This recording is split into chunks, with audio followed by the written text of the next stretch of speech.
As we examine the industry and industry conditions, we're going to first look at knowledge conditions. And we're going to start by talking about industries. The definition of an industry broadly is a type of economic activity. So there's agriculture and education, there's construction and retail, there's finance and real estate, there's accommodation and food services, there's healthcare, and a variety of other industries. So when we talk about a specific industry, this is a landscape at the scale that we're talking about. So it's a big category of business or a big category of economic activity is what we mean when we talk about the term industry. So selecting the right industry is easier said than done. The success of this depends a great deal on your understanding of the industry and an industry where there's some opportunity for you. This might be an industry for which you already have some experience or expertise in. And it's important to focus on identifying an industry that is favorable to new entrants. And if it's not favorable, that's okay, but you're going to have to work a bit harder to have success within that industry. So the knowledge and demand conditions are the first two elements that we'll examine.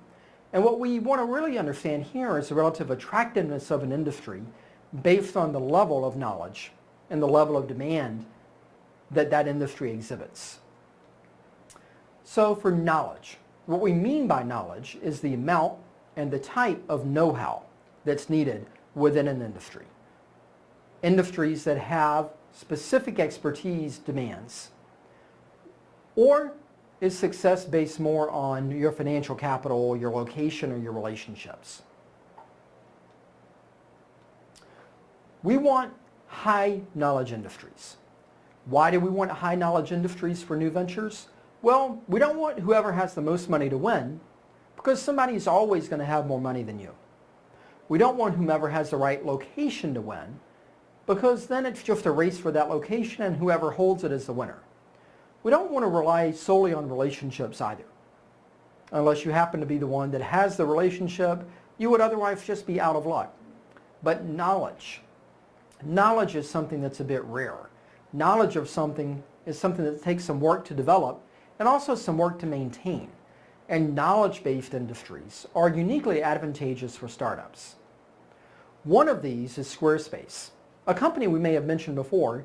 There's a software startup out of the University of Maryland that costs very little to start if you are a computer programmer, or if you can build a team that includes some computer programmers, that you can build a website building tool, charge $8 a month, host that online, market based on revenues that you're generating, and slowly grow that to a multi-hundred-million-dollar venture, which is what Anthony Castellano was able to do soon after his undergraduate experience here in College Park.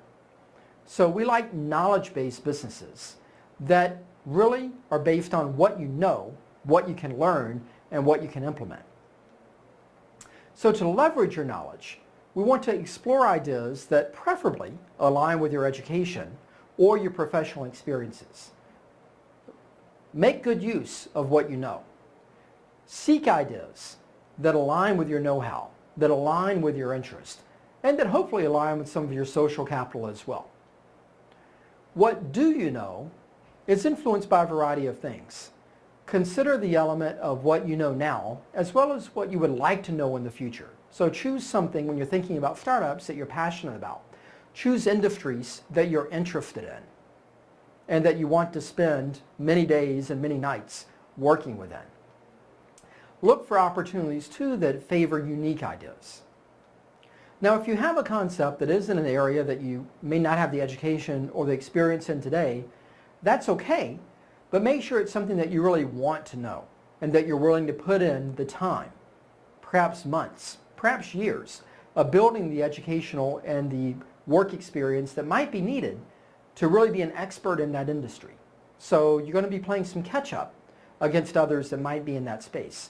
We want to recognize that, and we want to be prepared to do that. So you need to expand on what you may currently know if you're looking to get into an industry that's new to you.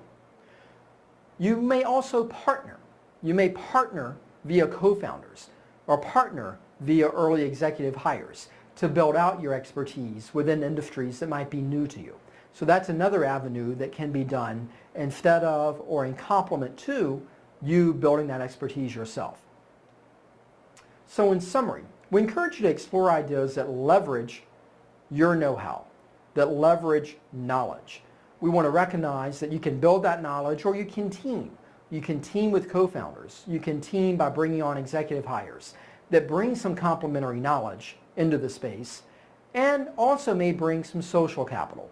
They may know some individuals that you don't know within that industry that would be of great value. And that as we examine this, we want to keep at the forefront of our mind that knowledge-based conditions are uniquely valuable in the creation of new ventures.